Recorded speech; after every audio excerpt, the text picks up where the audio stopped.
friends, welcome to Study Clips, and today we are going to discuss about the another topic on basic electrical engineering, and that is the voltage or EMF, or we can say the potential difference.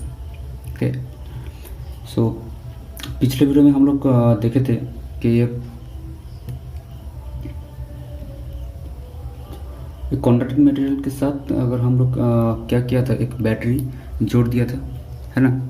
जैसे कि ये था एक conducting material और इसके साथ क्या किया था, हम लोग एक बैटरी जोड़ दिया था, है ना। ये था इसका पॉजिटिव टर्मिनल, ये नेगेटिव टर्मिनल।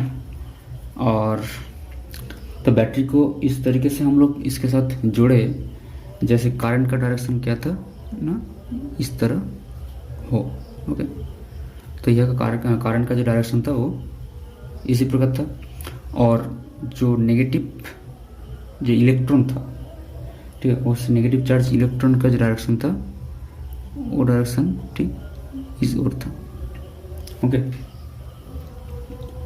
तो हम लोगों को ये पता है कि अगर हमको एक इलेक्ट्रॉन को किसी भी पर्टिकुलर डायरेक्शन में, ठीक है, मूव करना हो, ठीक है, जैसे कि हम लोग ये इलेक्ट्रॉन को हम लोग इस डायरेक्शन में मूव कर रहे हैं। ओके, तो इलेक्ट्रॉन को किसी पर्टिकुलर डायरेक्शन में मूव करने के लिए क्या ना, एक एक्सटर्नली फोर्स की ज़रूरत पड़ती है। ठीक है, जो यहाँ पे जो एक्सटर्नल फोर्स है वो क्या है, ये बैटरी। ठीक है, तो और यहाँ पे ये फोर्स को हम लोग EMF और इलेक्ट्रोमोटिव फोर्स, ठीक है, इलेक्ट्रोमोटिव फोर्स बोलते हैं। तो किसी भी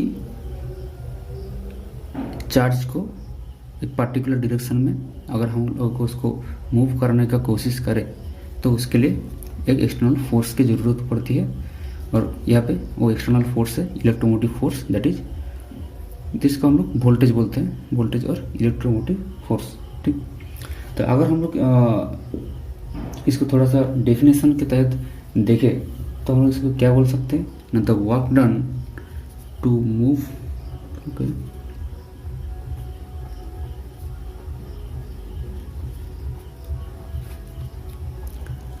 the work done to move unit positive charge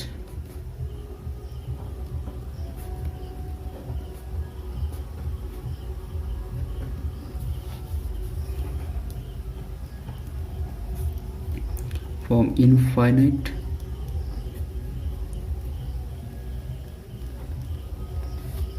to some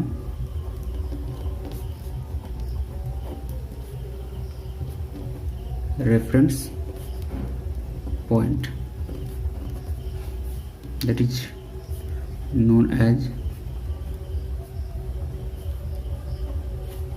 EMF और इलेक्ट्रोमोटिव फोर्स।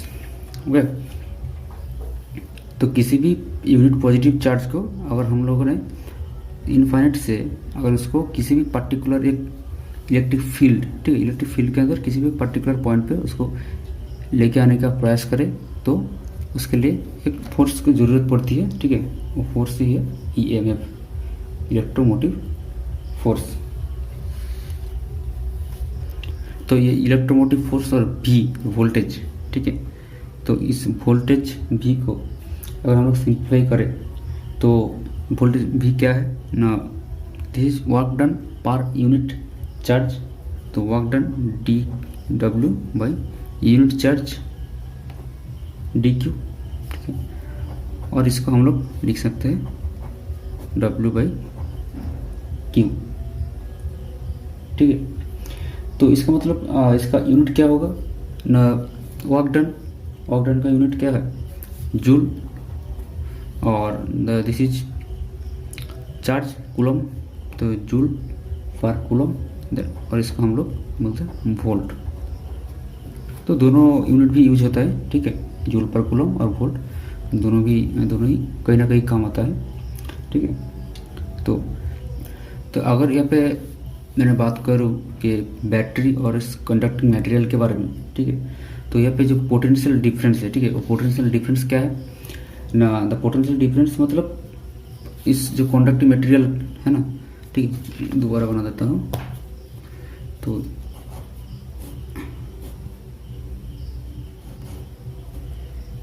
ये जो कंडक्टिंग मटेरियल है, ठीक है, इस कंडक्टिंग मटेरियल के दो पॉइंट, ठीक है, इस दो पॉइंट के बीच का जो पोटेंशियल का डिफरेंस है, ठीक है, इसको हम लोग पोटेंशियल डिफरेंस बोलते हैं, ठीक है।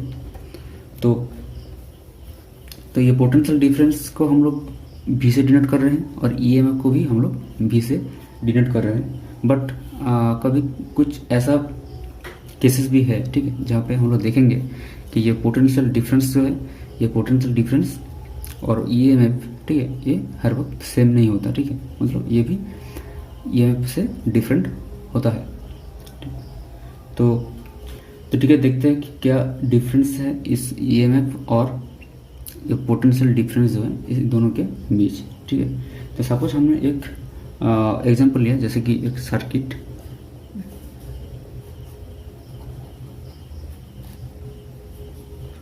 और यहाँ पे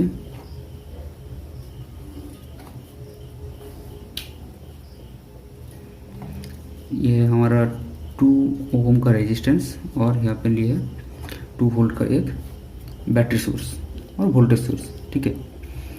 तो यहाँ पे देखो, और ये दो ओपन दो टर्मिनल ओपन है, ठीक है, और इसके बीच हम क्या ना, हमको जो पोटेंशियल डिफरेंस है, ठीक है, उस पोटेंशियल डिफरेंस को निकालना होगा।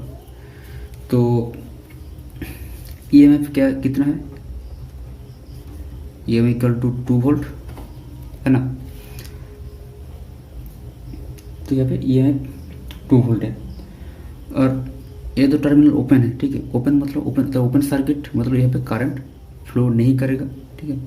तो इस सर्किट में करंट फ्लो नहीं करेगा।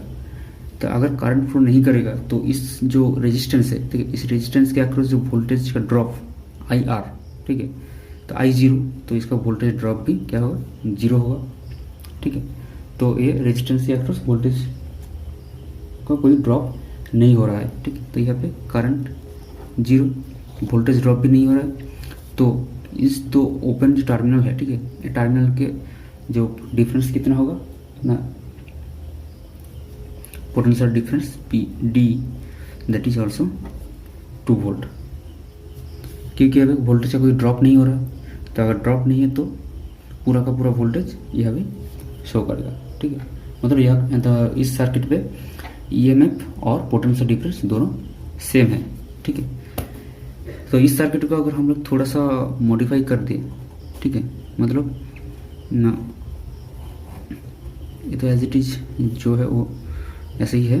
और साथ में हम लोग क्या किया ना, ये जो ओपन टर्मिनल था, ठीक है, इस ओपन टर्मिनल में हम लोग एक 2 ओम का रेजिस्टेंस लोड रेजिस्टेंस लगा दिया, ठीक है। तो इसके अक्रॉस हम लोगों को वोल्टेज डिफरेंस मतलब पोटेंशियल डिफरेंस निकालना होगा। तो इस 2 ओम रेजिस्टेंस लगा देने से ये सर्किट क्या हुआ ना, कंप्लीट हो गया, ठीक है। मतलब ये क्लोज लूप हो गया। तो क्लोज लूप मतलब यहाँ पे करंट फ्लो करेगा, तो कुछ ना कुछ करंट फ्लो करेगा। तो करंट तो यहाँ पे EMF फिर से हम लोग लिए 2 वोल्ट। तो करंट कितना होगा ना, करंट होगा कि वोल्टेज अपन रेजिस्टेंस, टोटल रेजिस्टेंस कितना है 2 + 2 4 V अपन I, और V और I का जो रिलेशन है ये हम लोग नेक्स्ट वीडियो में देखेंगे, जब हम लोग रेजिस्टेंस मतलब फंडामेंटल एलिमेंट्स के बारे में जानेंगे, that is resistance, inductance, capacitance. तो वहाँ पे ओहम्स लॉ, ठीक है, तो ओहम्स लॉ में हम लोग ये और रिलेशन देखेंगे, ठीक है। तो अभी के लिए बस थोड़ा सा जान लो। तो I = V/R, तो V/R है। तो यहाँ पे वोल्टेज मतलब EMF कितना है 2 वोल्ट और total resistance 2 + 2 4, that is 1/2 ampere. तो करंट फ्लो कर रहा है। तो अब पोटेंशियल डिफरेंस, ठीक है, तो यहाँ पे पोटेंशियल डिफरेंस कितना होगा ना, पोटेंशियल डिफरेंस होगा I × R। I कितना है current, that is 1/2 R is 2, so it is 1 volt. Okay,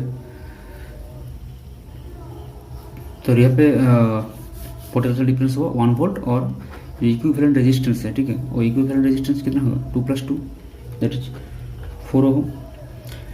तो ये दो सर्किट पे देखो कि पहला जो सर्किट है यहाँ पे क्या है, जो ईएमएफ है और जो पोटेंशियल डिफरेंस है दोनों सेम है, पर यहाँ पे क्या देखा कि पोटेंशियल डिफरेंस जो है वो इससे डिफरेंट हो गया, ठीक है, मतलब पोटेंशियल डिफरेंस चेंज हो गया।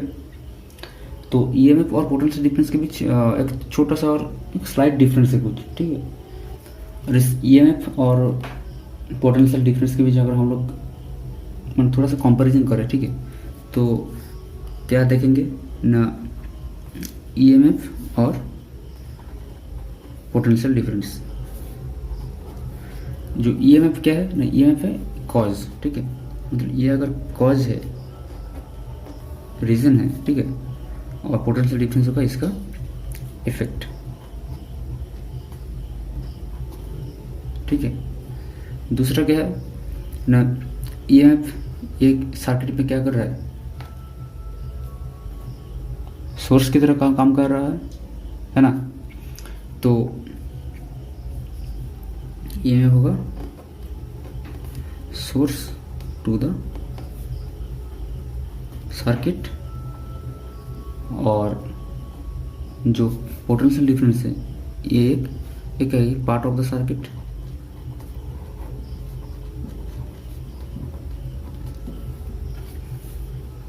तीसरा क्या है ना, देखो ईएमएफ जो है वो दोनों हम लोग जो देखे कि दोनों नेटवर्क और दोनों सर्किट पे क्या ईएमएफ सेम है, ठीक है। मतलब जो हम लोग यहाँ पे रेजिस्टेंस चेंज किया, मतलब रेजिस्टेंस एक्स्ट्रा ऐड किया, फिर भी दोनों का ईएमएफ क्या है सेम, ठीक है। तो हम ये बोल सकते हैं कि यहाँ पे ईएमएफ क्या है, ईएमएफ जो है वो रेजिस्टेंस एंड करंट के ऊपर इंडिपेंडेंट है, ठीक है। मतलब ईएमएफ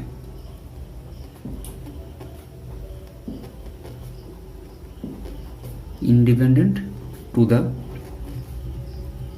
करंट और रेजिस्टेंस, ठीक है। But current but resistance add करने के लिए क्या हुआ, क्या हम लोग पोटेंशियल डिफरेंस जो है वो चेंज हो गया, ठीक है। उसका मतलब पोटेंशियल डिफरेंस एक करंट और रेजिस्टेंस के ऊपर डिपेंड है ना, तो ये होगा डिपेंडेंट, सॉरी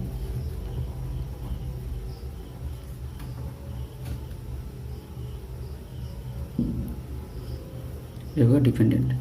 और दोनों का यूनिट तो सेम है कि ये ईएमएफ ये भी वोल्ट है, और पोटेंशियल डिफरेंस मतलब क्या, ये भी दो पोटेंशियल का डिफरेंस है, ठीक है, तो इसका भी यूनिट होगा वोल्ट, ठीक है। तो मतलब पोटेंशियल डिफरेंस और ये इसके बीच बस एक स्लाइट डिफरेंस है, ठीक है, और ज़्यादा से ज़्यादा ये दोनों सेम है, ठीक है। तो ये तो कि वोल्टेज और ईएमएफ के बारे में। तो अब हम लोग जानते हैं कि बेसिक जो हमारा बेसिक इलेक्ट्रिकल का जो बेसिक कॉन्सेप्ट है, ठीक है, मतलब जो बेसिक कॉन्सेप्ट का जो लास्ट टॉपिक, ठीक है, वो है पावर एंड एनर्जी। तो हम लोग वोल्टेज के बारे में जाने हैं, पहले करंट के बारे में जाने थे, ठीक है। तो वोल्टेज और करंट इन दोनों से होता है क्या, पावर, ठीक है। तो हम लोग अब जानेंगे पावर और एनर्जी के बारे में, ठीक है। तो पावर और एनर्जी क्या है ना, तो पावर और एनर्जी क्या है ना, हम लोग जब किसी भी दुकान पे जाते हैं, है ना, कभी कभी दिखते हैं ना, हम लोग जब दुकान पे जाते हैं तो कुछ बल्ब खरीदने के लिए, जस्ट लाइक, तो दुकान पे जाके क्या बोलते हैं कि भाई एक 60 वाट का बल्ब दे दो, या फिर 100 वाट का बल्ब दे दो, है ना। तो एक बेसिक कॉन्सेप्ट ये होता है कि हम लोग कि ज़्यादा वाटेज, ठीक है, किसी बल्ब का ज़्यादा वाट है तो मतलब वो ज़्यादा लाइट देगा, ठीक है, और लाइट ज़्यादा होगा, या फिर कम वाट है तो इसका लाइट कम होगा, है ना, एक बेसिक कॉन्सेप्ट है। तो हम लोग को जब किसी भी इलेक्ट्रिकल शॉप में जाते हैं, ठीक है, मतलब किसी भी इलेक्ट्रिकल डिवाइस को खरीदने के लिए, ठीक है, तब ये जो पावर रेटिंग जो है, ठीक है, ये पावर रेटिंग ज़्यादा मायने रखता है, ठीक है। तो ये पावर, तो एनर्जी क्या है ना, एनर्जी ना, देखो कि हम लोग जब हमारा जो घर का जो इलेक्ट्रिसिटी बिल पे करते हैं ना, तो वो इलेक्ट्रिसिटी बिल कैसे होता है, बिल मतलब किसी भी इलेक्ट्रिकल डिवाइस, ठीक है, मतलब किसी भी ओवर द टाइम पीरियड में, ठीक है, जो कितना एनर्जी वो कंज्यूम कर रहा है, ठीक है, तो उसके वो है हमारा जो घर का जो मीटर होता है ना, इलेक्ट्रिक मीटर, तो उस पर वो रेटिंग उठता है, ठीक है, और उसके हिसाब से हम लोग बिल पे करते हैं, ठीक है।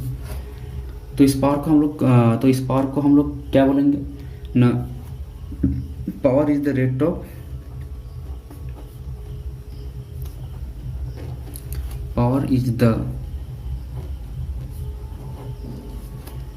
ऑफ चेंज ऑफ एनर्जी,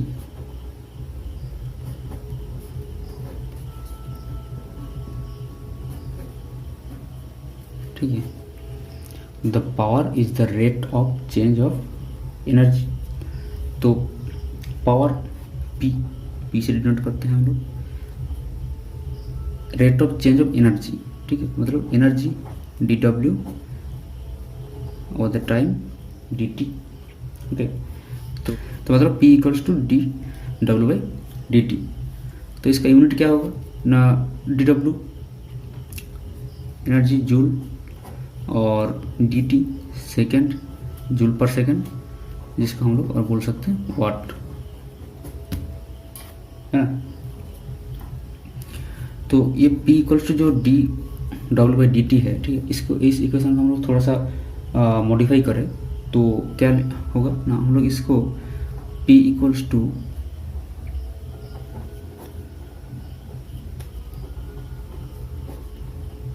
इस तरीके से भी लिख सकते हैं, है ना, ये तो कैंसिल आउट हो जाएगा और dW by dt as it is रह जाएगा।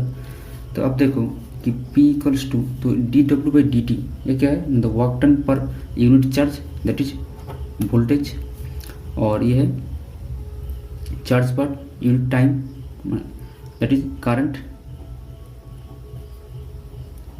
तो P इक्वल्स टू क्या हुआ, V इंटू आई, मतलब जो पावर है वो the P is the product of V and I। तो इस P इक्वल टू वी आई, मतलब इसका हम लोग DC में P इक्वल्स टू वी आई होता है, और जब हम लोग AC के बारे में बात करें, मतलब किसी भी इंस्टेंटेनियस टाइम के ऊपर हम लोग जब पावर को कैलकुलेट करेंगे, ठीक है, तो वो कैसे होगा ना, P ऑफ T, किसी भी इंस्टेंटेनियस टाइम T, ठीक है, that is equal to V of T into I of T, मतलब किसी भी इंस्टेंटेनियस किसी भी पर्टिकुलर टाइम पे जब पावर को हम लोग कैलकुलेट करेंगे तो ये होगा P of T into V of T dot I of T।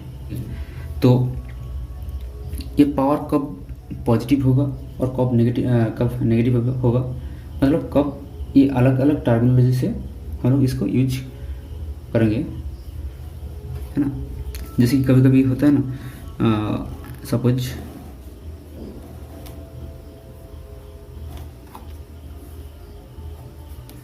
ये हमारा लोड है और करंट इस डायरेक्शन में, लोड का ये पॉजिटिव टर्मिनल, नेगेटिव टर्मिनल, तो करंट क्या है ना, लोड के पॉजिटिव टर्मिनल में एंटर कर रहा है, ठीक है। तो इस केस में क्या होगा, इसको हम लोग जो P equals to V I, that is ये पावर क्या होगा ना, पॉजिटिव पावर होगा, मतलब करंट पॉजिटिव टर्मिनल में एंटर कर रहा है, ठीक है, तो ये पावर होगा पॉजिटिव, और ये पावर एब्जॉर्ब, ठीक है, यहाँ पे पावर का एब्जॉर्ब हो रहा है, ठीक है, तो ये पावर एब्जॉर्ब होगा, ठीक है, ये होगा एब्जॉर्ब। और सेकंड केस कभी कभी ऐसा होता है, मतलब पॉजिटिव टर्मिनल में करंट एंटर करने के बजाय पॉजिटिव टर्मिनल में करंट एग्जिट कर रहा है, जैसे कि ये होगा पॉजिटिव टर्मिनल, नेगेटिव टर्मिनल, और यहाँ से करंट इस डायरेक्शन में फ्लो कर रहा है। तो ये क्या होगा ना, यह के जो पावर है V I, that is negative negative power, और ये पावर को हम लोग बोलेंगे सप्लाइंग और डिलीवरिंग। ओके, सप्लाइंग पावर और डिलीवर पावर, मतलब एक पावर डिलीवर कर रहा है, ठीक है। तो ये हम लोग देखें कि कार का पावर कब पॉजिटिव होगा और कब नेगेटिव होगा, ठीक है। तो पावर के बाद क्या आता है ना, एनर्जी। तो एनर्जी क्या है ना, energy is the capacity to do work, okay, that is called energy.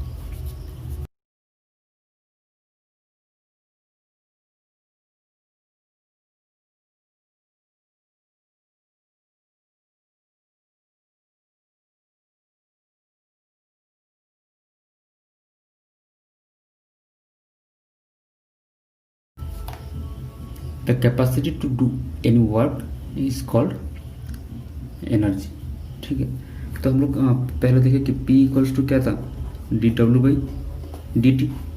तो डी डब्ल्यू को हम लिख सकते हैं P डी टी, ठीक है।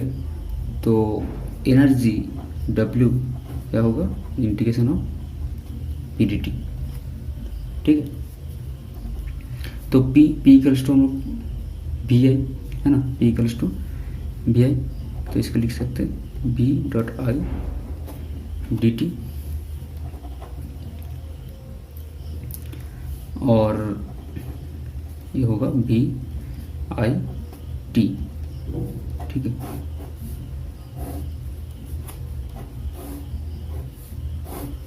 तो W इक्वल्स टू होगा V आई टी, मतलब किसी भी जो इलेक्ट्रिक डिवाइस, ठीक है, वो कितना टाइम से वर्क कर रहा है, ठीक है, मतलब कितना टाइम से वो चल रहा है, ठीक है, मतलब उसके साथ, मतलब उसका जो वाटेज और वो कितना टाइम से वो चल रहा है, ठीक है, उसका तो मल्टीप्लिकेशन जो मतलब जो प्रोडक्ट होगा, ठीक है, उस प्रोडक्ट ही होगा एनर्जी, है ना। और इसका यूनिट क्या होगा, जूल। तो एनर्जी का यूनिट है जूल। तो इस वीडियो के अंदर हम लोग ने वोल्टेज और पावर एंड एनर्जी के बारे में जाने, ठीक है। और इसके साथ साथ जो बेसिक कॉन्सेप्ट है, ठीक है, बेसिक इलेक्ट्रिकल का जो बेसिक कॉन्सेप्ट है, तो वो सारे कॉन्सेप्ट यहाँ पे ख़त्म होता है, ठीक है। और नेक्स्ट वीडियो से हम लोग फंडामेंटल एलिमेंट्स के बारे में जानेंगे, ठीक है। यहाँ पे रेजिस्टेंस, इंडक्टेंस, कैपेसिटेंस के बारे में जानेंगे, उसका सर्किट में कैसे यूज होता है, ठीक है, और किस तरीके से हम लोग उसे यूज कर सकते हैं, इसके बारे में जानेंगे, ठीक है। तो आज के लिए इतना ही, और थैंक्स फॉर वॉचिंग। मिलते हैं अगले वीडियो में। Thank you.